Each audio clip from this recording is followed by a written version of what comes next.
Hey buddy, I hear your RO cartridges are spent. Don't worry, I got you. Just watch this video, maybe a couple of times, and I'll guide you through the process, saving you both time and money. Welcome back to the channel. Great to see you all again. If you're new here, I'm Bob Moss, and these are my nano tanks. And you should probably subscribe because, well, I'm a pretty neat guy if I do say so myself. So pro tip, if at any point you like the video, just hit that like button down below. It really helps out the channel. So you read the title, you watched the intro, I hope. Today we're dealing with our RO Buddie reverse osmosis water purification filtration systems. You ready? So the RO Buddie itself, you can buy it in a 3-stage or a 4-stage. It has a sediment filter, a carbon filter, and then the 4-stage has a deionization filter. All of them have the reverse osmosis membrane. That's like stage 1 of the unit. As I said there, the difference, the 4-stage has the deionization filter, or the DI filter, as some people like to call it. It's a lot easier to say a DI filter, so I'll probably be saying that through the video. And right now, if you were to look on at least the Canadian Amazon, the 4-stage is actually cheaper for some reason, and that's what most people have anyway. It gives you that little bit extra purification because the RO Buddie is a smaller unit, so it can kind of wear out the cartridges a little faster. That's what I'm trying to say. So adding the DI filter, it would technically help prolong the life before you have to replace everything. You can also get a 50 gallon per day or a 100 gallon per day model. Most people just go with the 50 gallon per day model. It's like $50 cheaper or something if I looked it up right now. And then with that, there's the 3 or 4 stage. So there's actually 4 units of RO Buddie you can get. It was at this moment he learned that the 100 gallon per day model is only available in 3 stage. And what most people get is the 50 gallon per day 4-stage RO Buddie, just so you know. These reverse osmosis units are great. They're small, they're mountable, they're also portable if you don't want to mount it. You can hide it under a sink, or if you have a nice little cabinet there, you can mount it into the cabinet, and you can actually connect it into your water lines directly, and you can like plumb it into your tap if you really felt like it. What most people do, what I do, it has a faucet adapter, and you just use the faucet adapter. You'll see later in the video, I screw it onto the little wash tub that I have down here. You know, in laundry rooms, they have the little wash tubs. I think most people know what I'm talking about. So you just screw that little adapter on, and then it still works the same. Then you just put your filtered water into a bucket, and your wastewater, you should probably put it in a bucket too. We'll get into that. So depending on your water source, the water hardness coming out of your tap, the wastewater might be like way too high TDS, and it's literally just wastewater. Don't put it down the drain. You should use it to water house plants, your lawn, garden plants, whatever you have. You can reuse that water in some way, right? Like, it's not completely wastewater. We don't want to be totally wasteful. And then obviously the filtered water is going to go into some kind of bucket, and you're going to remineralize it for your shrimp tanks, most likely. Some fish tanks, I guess, need the RO water too, like if you have yeah, whatever. So the cool thing about my setup with my source water, my RO unit and everything, is the wastewater actually comes out at perfect Neocaridina shrimp tank parameters. So I use the wastewater for my Neo shrimp tanks because I have many more of them, and you do get more wastewater than filtered water. That's kind of how it works. And then I take the filtered water, I remineralize it, and that's for the Caridina tanks that you can't currently see on camera. Not everyone's going to be able to do this. Make sure before you do what I do, you're testing like your TDS, your KH, your pH, your GH, your other H's, all the H's. Check the H's before you put your wastewater in your Neo tank, because you might murder them. Another thing, I don't think many people bring this up actually. The RO Buddie only removes chlorine from your tap water, not chloramine. So if your city happens to use chloramine, you know, if you put in the Sediment Prime and it creates an ammonia source in your tap water, I mentioned that in some past videos. Sometimes when you dechlorinate your tap water, you get ammonia. That's because your city's using chloramine for the water, not chlorine. The RO Buddie does not remove chloramine. It only filters out the chlorine, so your filtered water will still contain chloramine. If that's the case, or if you just don't know, it's good to add prime or dechlorinator into your filtered water as well, just as kind of a catch-all safety thing. I know a lot of people mention that they do dechlorinate their filtered water, but they don't really say why, and well,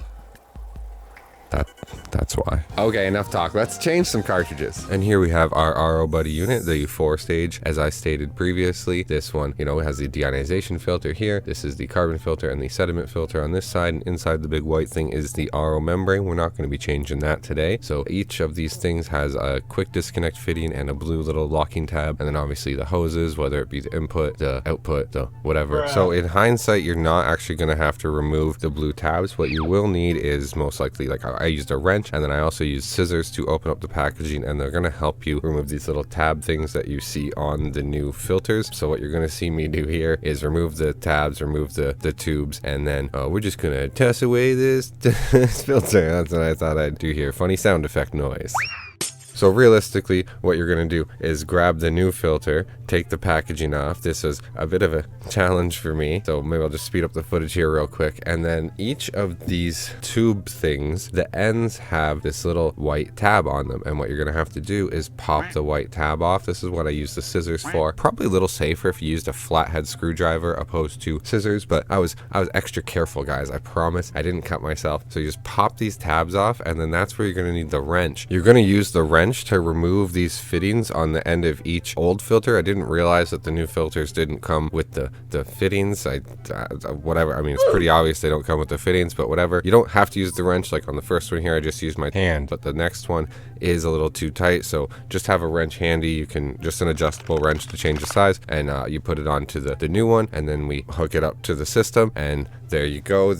What was that we did? The carbon filter set. One of the filters is changed now. While we just finish up changing this cartridge, a little tip, something you could probably do that will help prevent any leaks or any issues in the future, is a little bit of Teflon tape or plumber's tape on the threads here. Make sure you put it on the opposite way that it goes on, so that you don't rip the threads when you screw it into the little hole. I didn't do that here, and when I tested it, there were no leaks. I'll probably have to do it the next time I change the filters, but the Teflon tape can be good for a little while. Just, you know, if you have it laying around and you don't mind, reapply Teflon tape onto each fitting here to prevent leaks. And now if you have a marker laying around, you put the date on here, and then you know in 6 months that you should change it. I have it video documented, so I don't have to do that. But now you just do this process for the next two filters. It's actually really simple to do this. You do have to disconnect the hoses. You could do it from either the end of this one or the end of the other one, doesn't really matter. And then you unscrew the fittings, you know, pop out the little things from the new filter, screw the fittings on, hook up the hoses, make sure you put the little blue locking tabs back in, and you're good to go. And we rinse and repeat for the deionization filter. You don't necessarily have to do this one if you have the 3-stage. You could technically turn your 3-stage into a 4-stage if you just bought this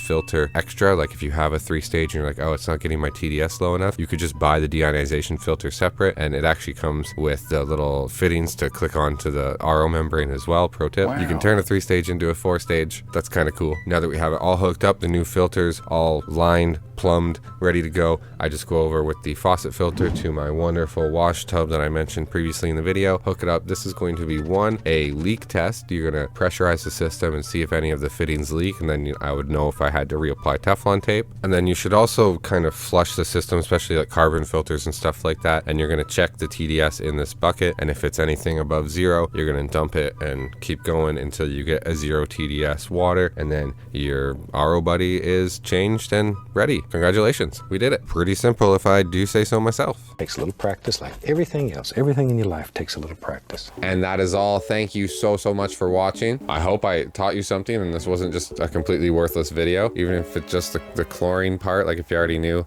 about everything else. If you made it this far, you might as well subscribe to the channel, like the video, hit the bell notification, the thing again, comment below words. Huge shout out to my YouTube channel members: Tater Salad, Roman Pitroff, BJ Palmer, Aaron's Water Buddies, Lucas Talbot, Gone Shrimp and Amanda Curry, Daniel Cordone, Jake FWTX, Jamie A, 3DRC, Mitch Bottom, Robert Redmond, Crypt Keeper Aquatics, Zodiac 246, and Kendra Crippen. If you would like a shout out like them, as well as many other perks, links are in the description. I added some new perks, so that's kind of cool. I also have a hobby shop, a Twitch stream, other things, this thing, that thing. Just look in the description, guys. And remember, until next time, keep your shrimp hands strong. Bye-bye now. Hopefully this audio is not totally fucked. Okay. So hopefully this doesn't fuck up. If I do it down here. Hey, buddy. Blah, blah, blah, blah. Just watch this video maybe a couple of times. Just watch this video maybe a couple of times. Okay, that's the intro. All right. Where is my script? Welcome. Shit, start over. If you're new here, I'm Bob Moss, and these are my nanotanks. I didn't like that take. Welcome back to the channel. Great. Fucking. And, well, you should probably. these, I'll switch hands. And then you just put your filter, the wastewater comes out as perfect neocaine. I'm gonna start that over. And you know, if you put in the kind of, so that's it, just some shrimp